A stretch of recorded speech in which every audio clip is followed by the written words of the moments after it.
ময়মনসিংহের তোতা মিয়া হিসেবে পরিচিত হাসান জাহাঙ্গীরের গায়ে শেরওয়ানি আর মাথায় পাগড়ি, কাঁধের ওপর ঝুলিয়ে দেওয়া ওড়না, একেবারে বরের সাজে সেজেছেন তিনি। অপরদিকে লাল বেনারসি আর অলংকারে বাঙালি বধূর সাজে সেজেছেন কলকাতার অভিনেত্রী ঝিলিক নামে পরিচিতি পাওয়া তিথি বসু। বরকনের সাজে দুজনকে প্রথম দেখে ধাক্কা খাবেন অনেকে। বিজ্ঞাপনের শুটিংয়ের জন্যই এমন সাজ তাদের। সম্প্রতি কলকাতার নাটকের অভিনেত্রী তিথি বসু বাংলাদেশের অভিনেতা হাসান জাহাঙ্গীরের সঙ্গে জুটি হয়ে 6টি বিজ্ঞাপনে শুটিং করেছেন। এর মধ্যে 5টি বিজ্ঞাপনে হাসান জাহাঙ্গীরের বউয়ের চরিত্রে অভিনয় করেছেন তিথি বসু, বাকি একটিতে বন্ধুর চরিত্রে। আপন হাসানের স্ক্রিপ্টে 6টি বিজ্ঞাপনী নির্মাণ করছেন কায়সার আহমেদ।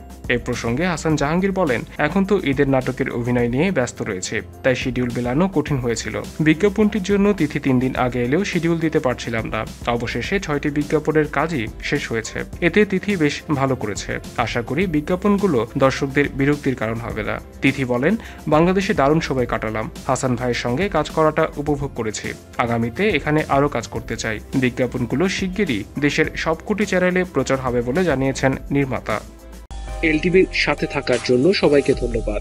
বিনোদন জগতের সর্বশেষ সব খবরের আপডেট পেতে আমাদের সাবস্ক্রাইব করতে ভুলবেন না।